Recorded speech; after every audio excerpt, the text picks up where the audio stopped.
Okay, this presentation is on Heidegger Dulphine and in specifically a sort of synoptic, if you like, presentation of Heidegger Dulphine.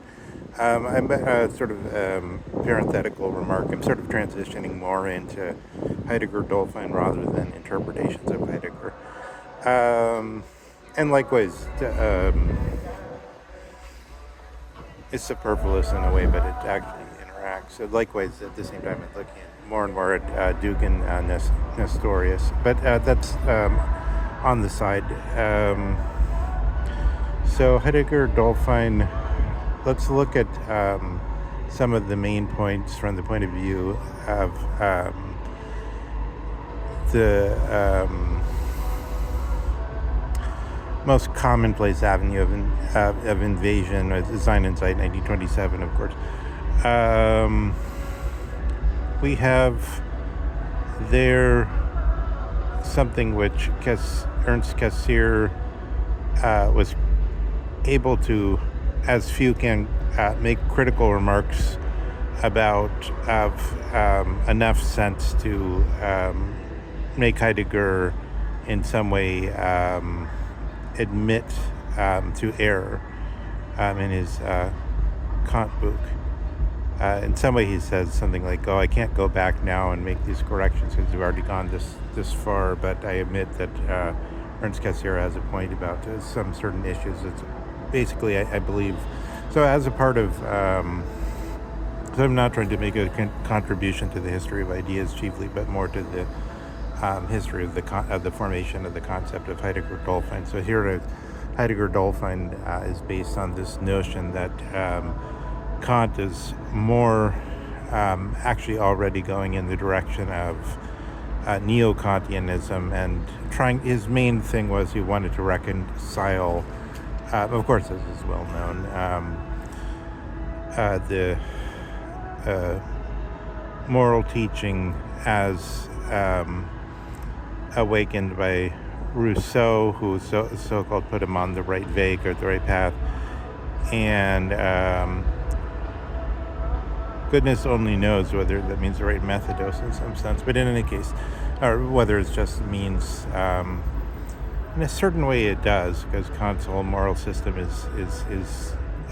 uses the methods of Rousseau to present this volonté générale and all this stuff. And then also, of course, with Newtonian science, which awoke him from, and so we had this problem of the dogmatic slumber on Newtonian science, which is awoken from because of the let's call it causationism, which made a lot of specific claims, was challenged by David Hume, as of course is abundantly well known. Although it's not usually stated in terms of causationism being challenged, but it's rather stated in terms of the cause is challenged. I would say, let's frame it this way for Heidegger Dulphine from here on out.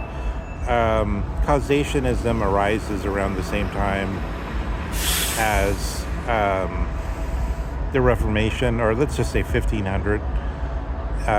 It starts to arise, and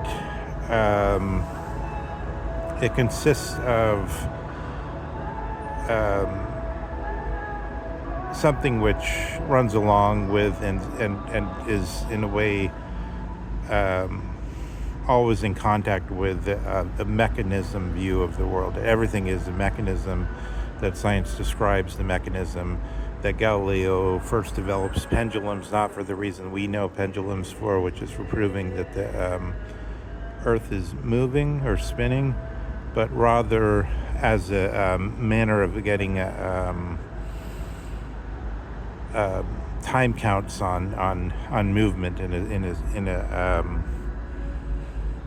specific form of mechanical manner, which still continues in a slightly transformed way in the most recent apparatuses, which are involved in double slit experiments and what you like. Accepting that with the Schrodinger's equation, we don't regard the results primarily as physical in the older way, but rather as statistical, of course. Um, what does that mean? It means actually um, that the move between Einstein, the debate between Einstein and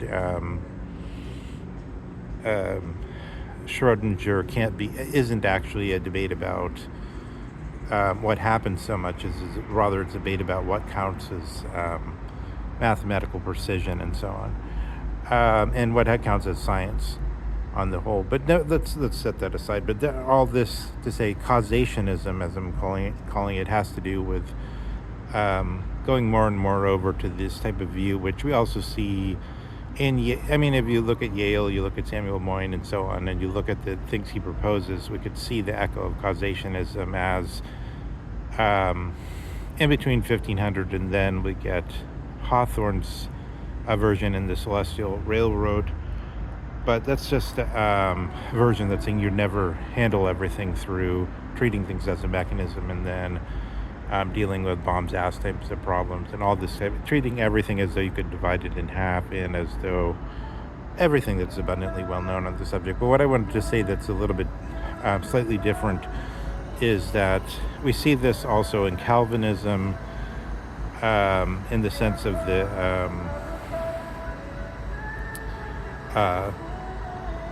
difference between the elect and the reprobate, the elect and the reprobate.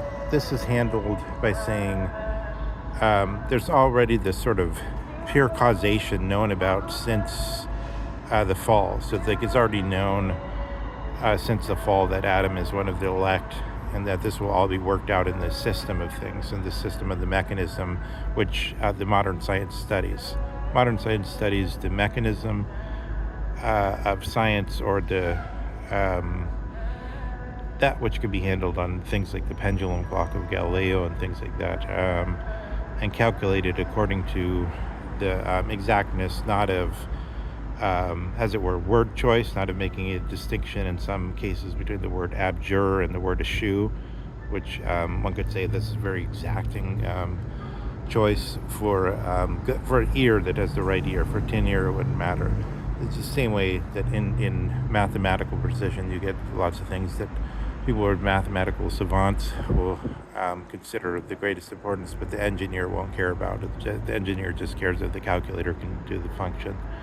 It doesn't care about all this super fine details, or the as it were, passion for the transcendentality buried in the subject of mathematics.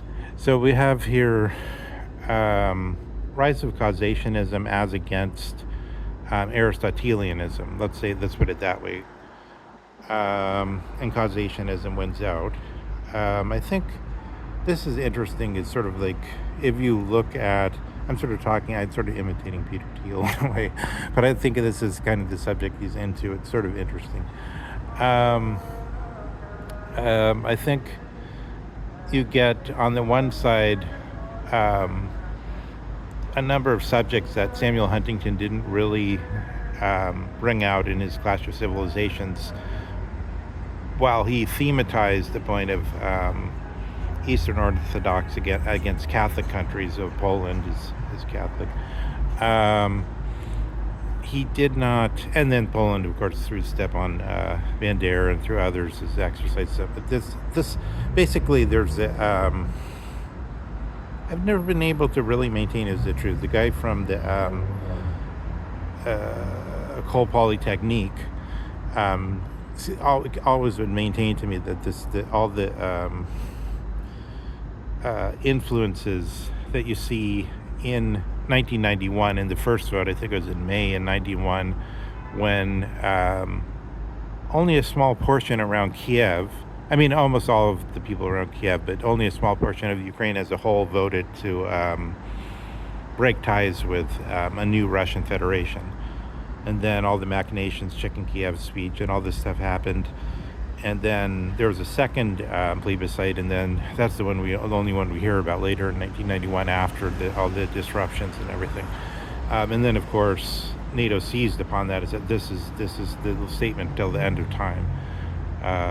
There must be Ukraine must be different. But who were the first people that before the machinations, the 30% of Ukrainians that were against joining with the Orthodox society, they were more, apparently, according to this claim, this guy makes is more Catholic. I asked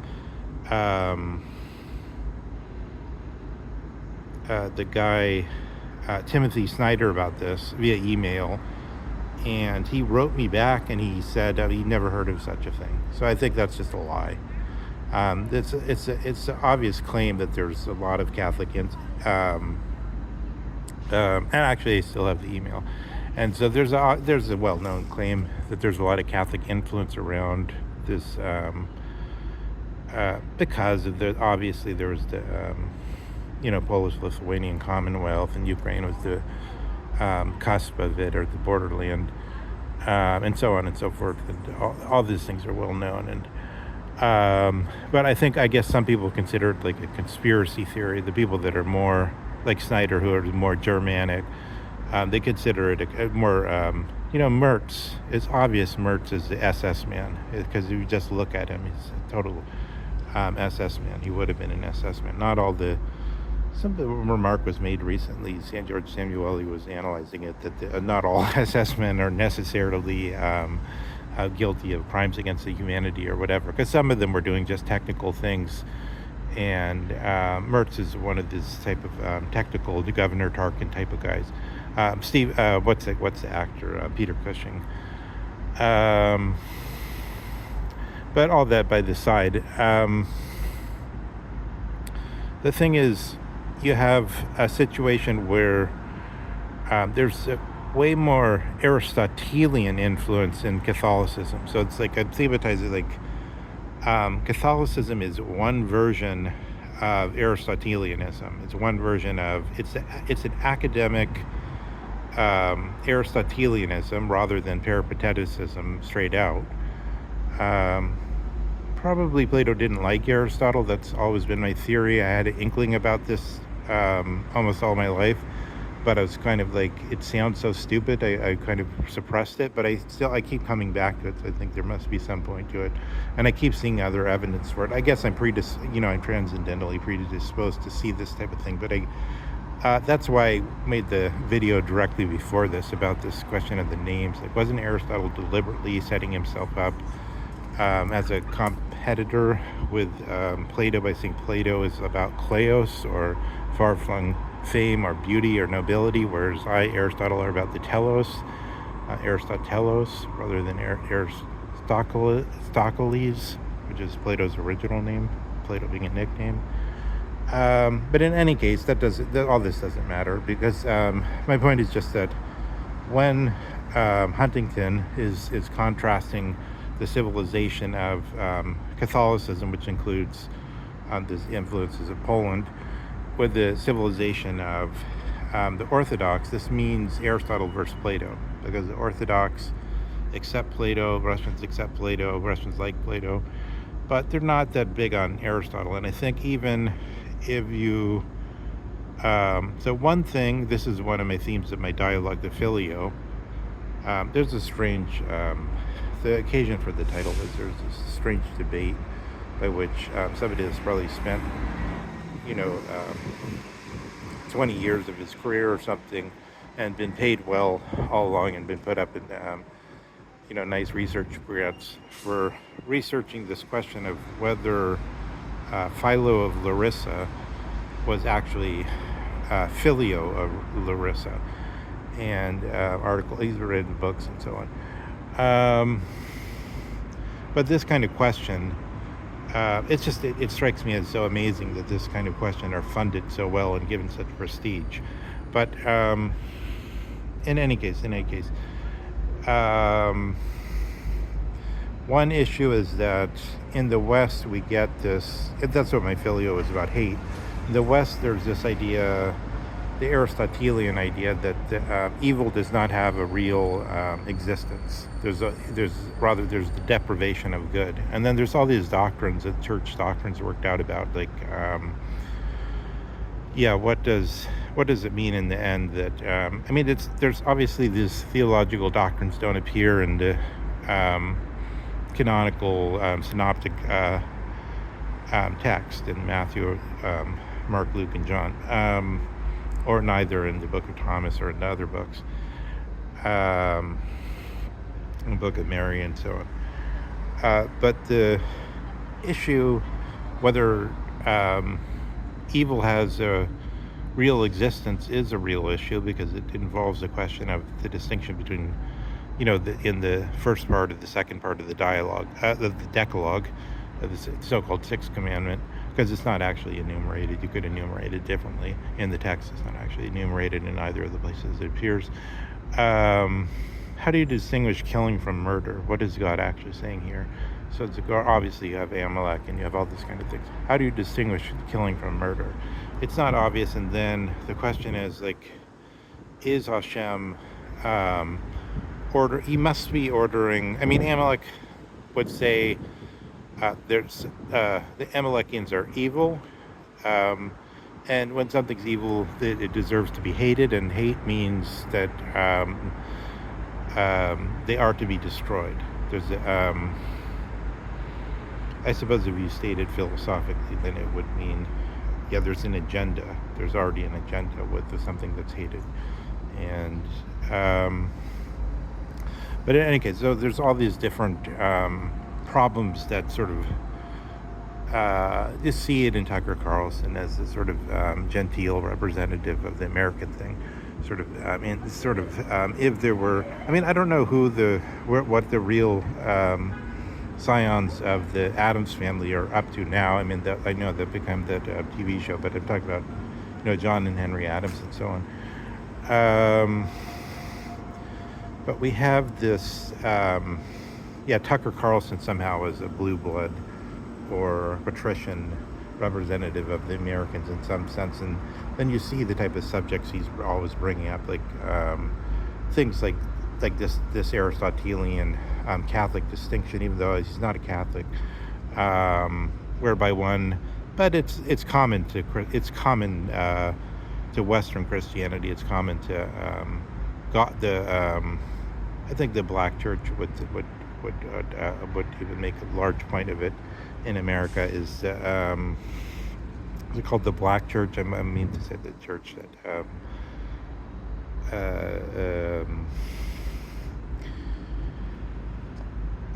Cornell West, the church at Cornell West is a parishioner of. The point of it love the sinner but hate the sin, and so that we could always distinguish in this way, and therefore we don't have to put to death the sinner, because we distinguish the sinner from the sin. And I think this is untenable if you really think about it. This is the old way of handling things before Christianity was stone somebody if they're Trump-like, I think, if they're loudmouth.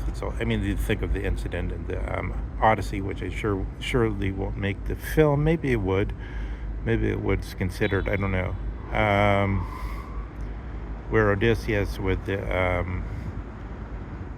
scepter of kings, its power never dies, smashes this loudmouth who's causing trouble, and that's you either stone the person or you smash them when they have this reprobates in the pre-Christian era, and then you have this different idea about evil. I'm not sure that Dostoevsky holds to that particularly, because he says, this is like, again, this is not in the text, it's theology, it's something extra added on. And then Dostoevsky says even of all of aletheia or truth, all of truth, Dostoevsky gives no reference directly to the Greek concept of truth, but in any case, of all if truth is, but it's implicit in what he's saying, because he's saying if this theological truth and the truth that becomes the causationism turns out to be wrong, it's okay because if truth is against Christ, then I'll stay with Christ. That's just as he's saying. And I think, and this is more pagan, more Platonic Christianity, where this academic Aristotelianism or academic, not direct Aristotelian peripateticism. Like if you had the Academy, the Peripatetics, the Stoa, the Stoics, and the Epicureans, and then the Academy wins out, but then an academic version of Aristotle takes over the Academy. Then this causationism takes over the Academy in our own time, and then you see causationism is totally in power. But then you see this is also arising with Calvinism, because Calvinism is so interested in predetermining the causation of the elect and the reprobates. And then you get this clocks and the Galileo's pendulum, and of course Rousseau was a watchmaker's son, and so on and so forth.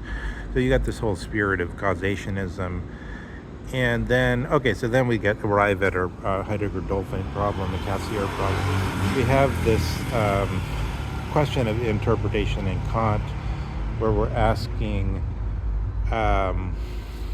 of what Kant is calling transcendental Bildungskraft. So it's usually transcendental imagination, but that's a transcendental art of picturing. Let's say a powered, transcendental. Craft is the same as the word arts and craft, which is related to techne also, but is it more natural to translate craft as power? So you have this power of picturing, but which means both what's happening, what happened, the picturing of what's happening, but also of memory. So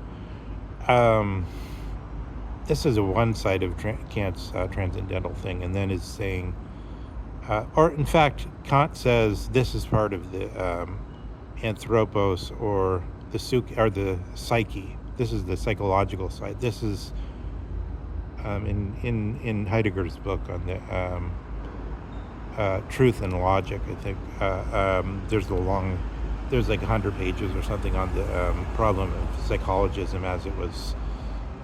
Husserl was like at the end of it. It was like one of the last ones, and then it was kind of overcome. And then that's the beginning of Heidegger. But for Kant, it was still, Kant had inherited Platonic psychology, and then he had turned it into this sort of new psychology. He was coming more into the direction of experimental psychology, but it was basically psychology to him. Actually, it meant what became anthropology as this different nooses or different minds of the people, as Dugin calls it. I say it that way because at the beginning of the Odyssey, they say that Odysseus went around and he found out about the different nooses of the it's like in the first few lines, different nooses of the different peoples. You always get that formula. Are they sort of like civilized old money people like us who know how to, they don't blow on their soup because they know that the air is all going everywhere and it's disgusting for the other people at the table. They patiently wait for their soup to cool. And are they civilized people? Do they know, and then, or are they cyclopses or something that are going to eat us and barbarian savages? You have this type of awareness of anthropology, as it were, and it's called nous already in Homer, already in Odyssey. So that's why and then I put that in contact with, and I think that's obviously directly. Dugin gives a very thorough and very, rigorous accounting of how he understands this whole subject of the pneumachia, and there's actually a systematic lecture series available on YouTube seminar.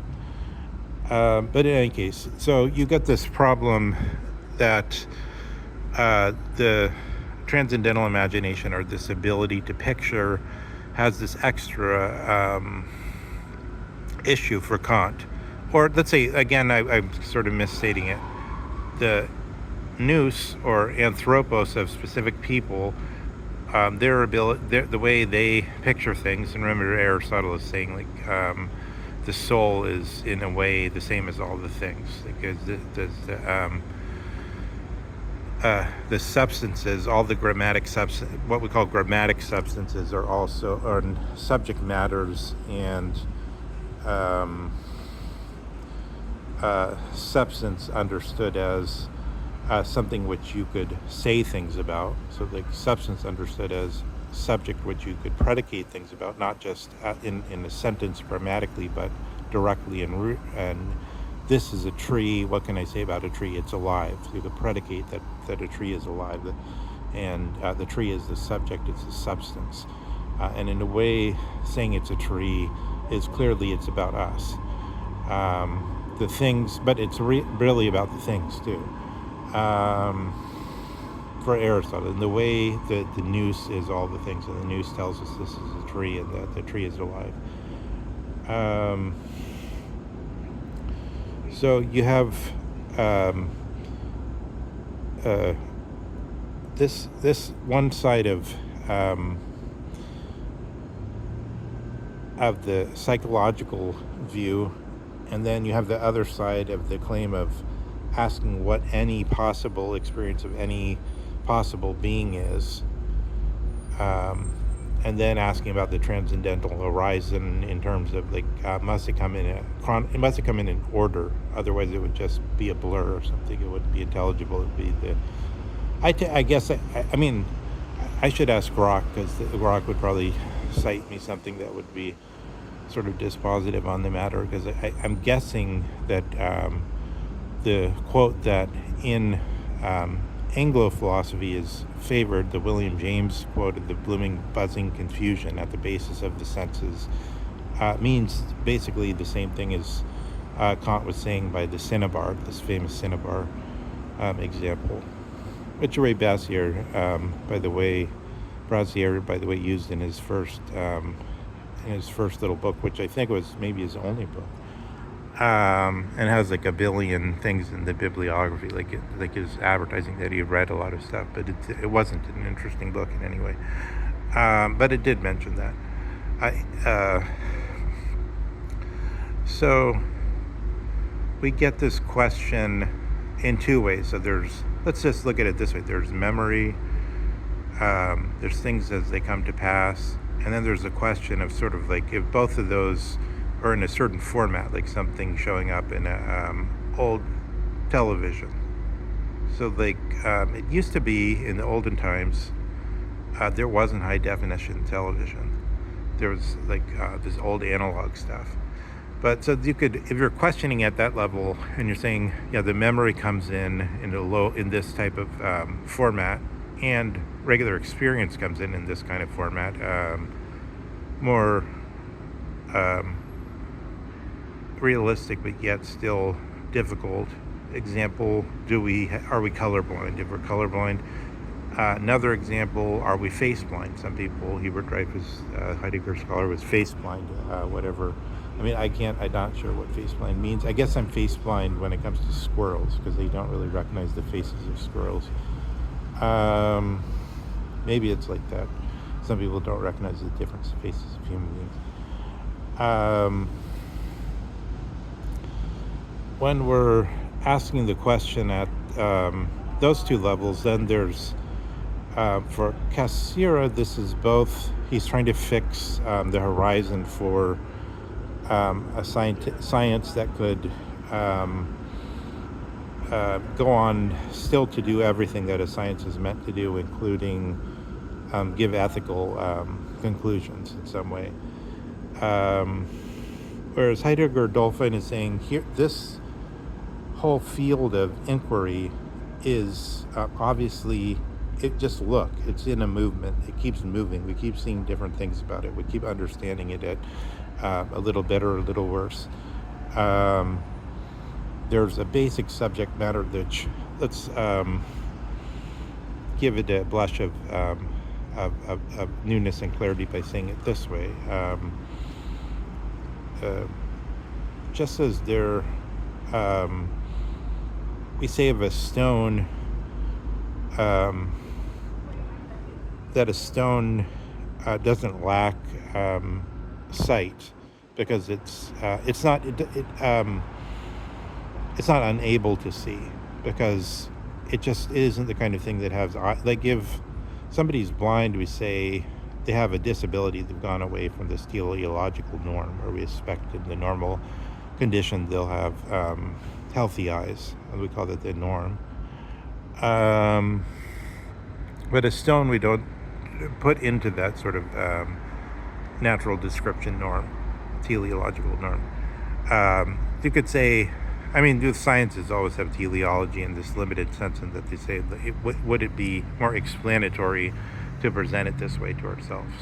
And then they said the teleology isn't real, but it's more explanatory to understand that the norm is that a being like this should have eyes.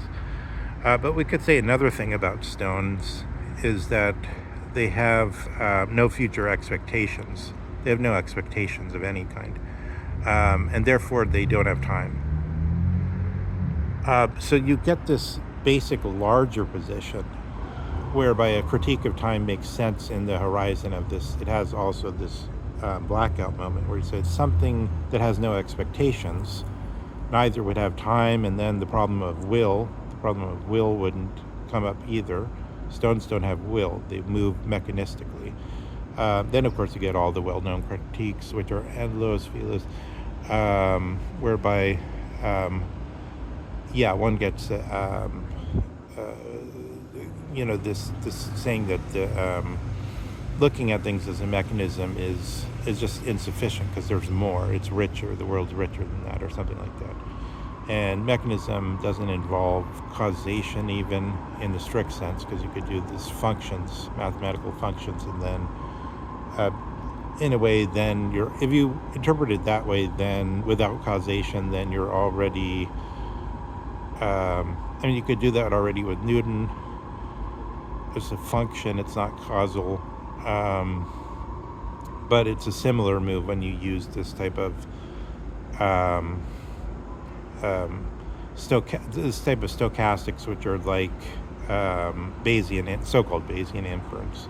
Something like the Monty Hall problem,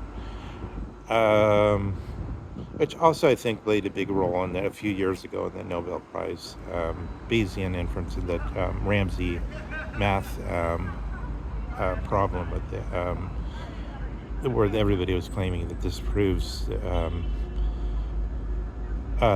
outcome of the debate between Einstein and Schrodinger, or Einstein and Bohr. But in any case, Heidegger Dulphine takes this as a more total and basic question.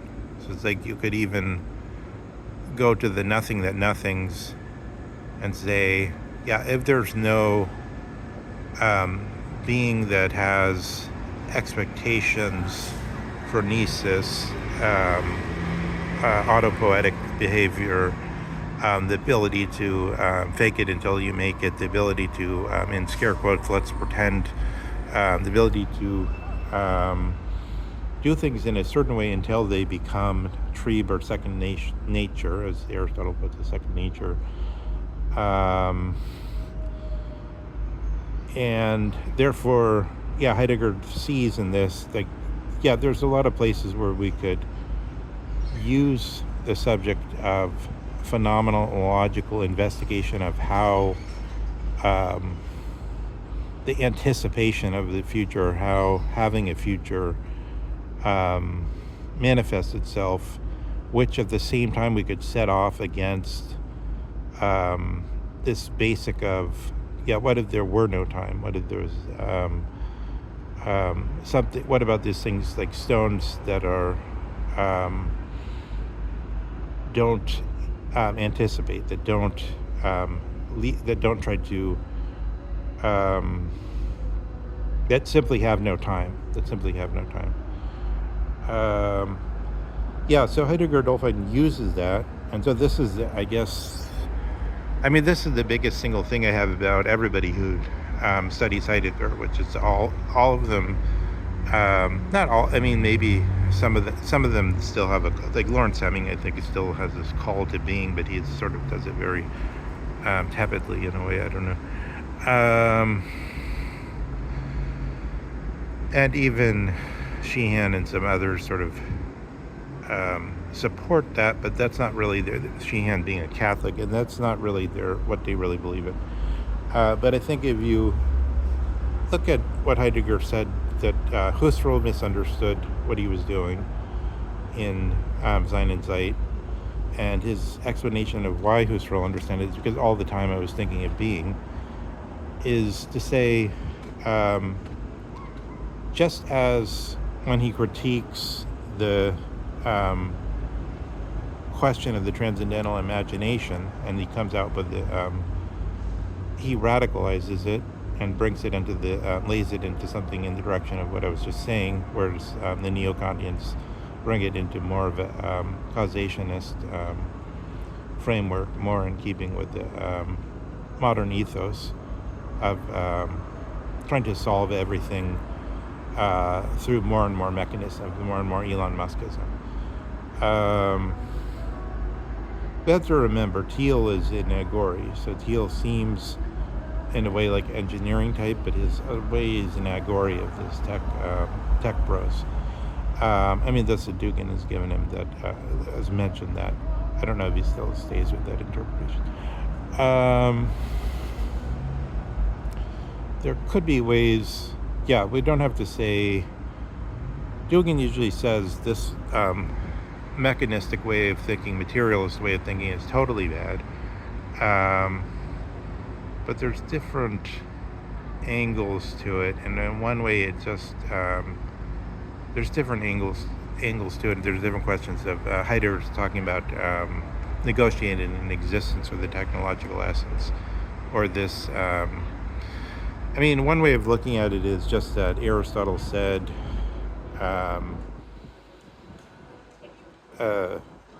what's wanted is an abundance of tools. In context with Plato's relative Solon, who had said you can go on forever and ever getting more and more wealth of tools, Aristotle said, but there's just as when you cure a disease, you need certain things to cure the disease, or just as when you have a farm or whatever, you want certain equipment on the farm. You don't want to endlessly have more and more equipment. You just want the equipment you need, and that settles this problem of having products, as it were, so that you don't go into the infinite thing of having products. Whereas the other side of it is,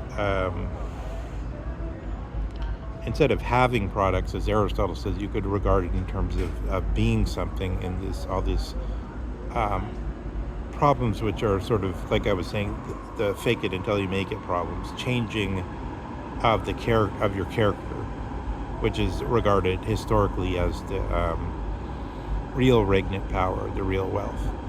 But Heidegger isn't going from one to the other, saying this one's better.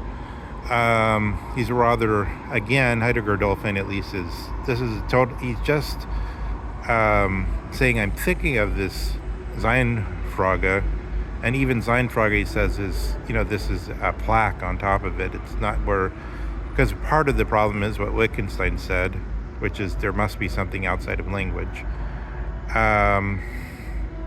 So that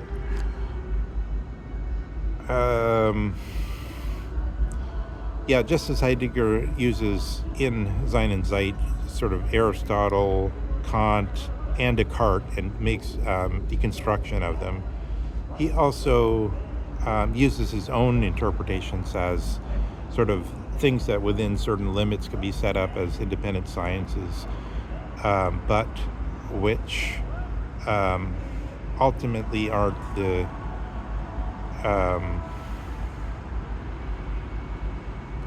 core of thinking, which then he points to Ereignis or to the Enlichtung, or as Agamben is saying, unlike Deleuze, because like in Deleuze you get this new version, you get yet another version. You get the way I understand is difference as intent. They say difference of intensities. I think it's like difference as intensities.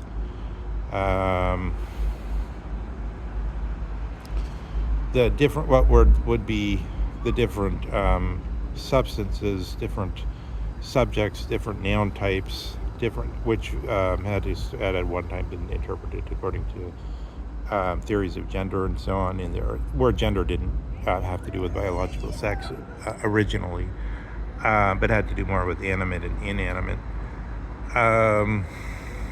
The grammatical form of gender.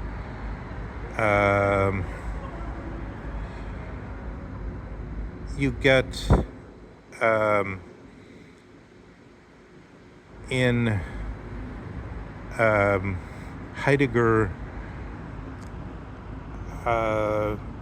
both, he wants the strictest, best account of these limited sciences, whatever they may be, whether, Leibniz's monadology, which I think he never quite got to because he was trying to learn enough French because he didn't think he had title to. That's a funny thing, because in Hegel's time, it was one of the normal canons of, in Hegel's time, it hadn't become one of the normal canons of scholarship that you had to have the language. Hegel talked about a lot of things where he didn't have the language. Much later,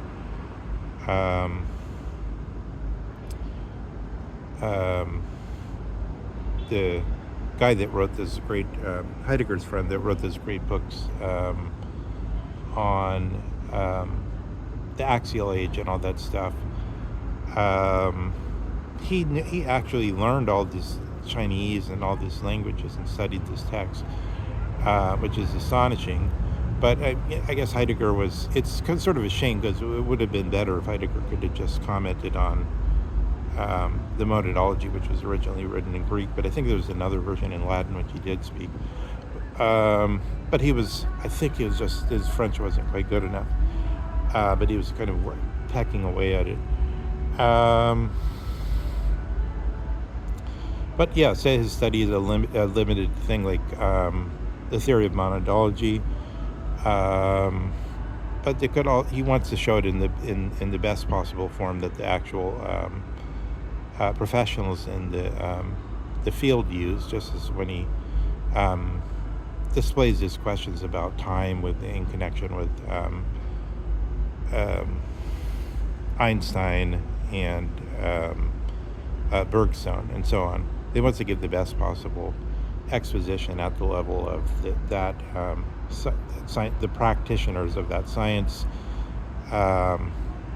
which in our own time it comes to total ruin, because most physicists, when they talk about physics, they talk nonsense, because they give this stupid popular account which is false, and which they kind of like half know is false, but they just have to have something to say. As is often pointed out by what's the guy's name is, Timothy something or another, the guy, the physicist who does philosophy of physics is good on that. But the savants have become their own sort of, they give explanations to themselves as laymen, basically, because they don't really understand what they're doing themselves, and then they pass this. Then they can get away with that because of Richard Feynman and so on, with his nobody understands physics, which is, I guess, the antidote to that is sort of that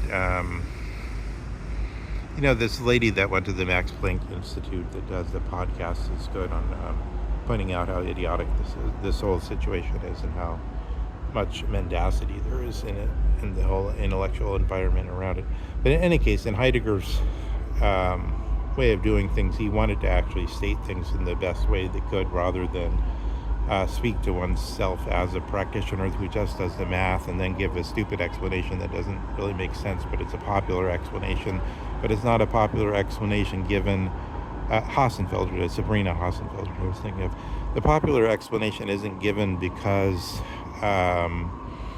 the physicist knows something that he can't explain, but it's rather because he himself is at the mental level of everyone else. He just knows the math. He doesn't really understand it. So Sean Carroll or somebody horrible like that, just like a front man talking a lot of nonsense. Yeah, so you could still have very exact understand. Actually, it's more simple to say it this way. Just as you could have this exact best understandings and all these questions of a double slit experiment or whatever it is, you can have very good grammatical explanations about word choice, about why one word is, just as we sense in normal life that one way of explaining things is clearer and better. You want to say something, but you don't have the words, but you know there is the exact words and it's objective. So you could do all these things could be taken up in a sort of at the highest level of proficiency, but that doesn't mean somehow, just because you have all these different sciences that within limited scope are useful, that you're at the base of things. And then Heidegger Dulphine is constantly, and then they can always be so-called radicalized everything, the grammar, mathematical subject matter, experimental subject matter. Heidegger Dulphine is always thinking about the basic problem and threatening to become unintelligible by going more away from let's say the third cave, just for fun, the cave of history, historical consciousness, and presentism, which is actually now in control of our historical society in America. Presentism, the subject intimately connected to questions of whether monuments should be destroyed or not destroyed, the standard of the time, the standard of the present. But you could say there's maybe, aside from history in its original sense and history as historical consciousness and presentism, there's sort of a third existentialist problem, which goes along with let's say Heidegger's trying to, how far can I go from the Das Mann version or the Normie Freak version, the basic bitch version. And he's constantly battering away at this type of problem, whereas Adorno, when he talks about the jargon of Eigentlichkeit and this type of thing, he's like, in a way he acts as though critical theory already knew its ground and it didn't really have to cast itself into this uneasiness, which reminds of Nietzsche, though it doesn't have, though it's more often passed off as mysticism. But remembering, it's funny, it's both a good and, remember somebody once used to go around saying, I have a military mind or something like that, and meaning to somehow praise himself as having a steel trap mind, and some lady said, is that really a good thing? Because she was a pacifist or some kind of someone who thought poorly of the military and military intelligence as some kind of oxymoron or this kind of attitude. But just like that, I think, in a way, one could say of this Heideggerian, sort of Nietzschean Heideggerian position of constantly questioning in the fullness. It's sort of like, it could be presented in different ways as good or bad, depending on how, what your attitude is. But it seems to me that Heidegger is so stable, and that's why so I'll end this here, but I think it's actually quite important to point out that Heidegger was a very good character, and that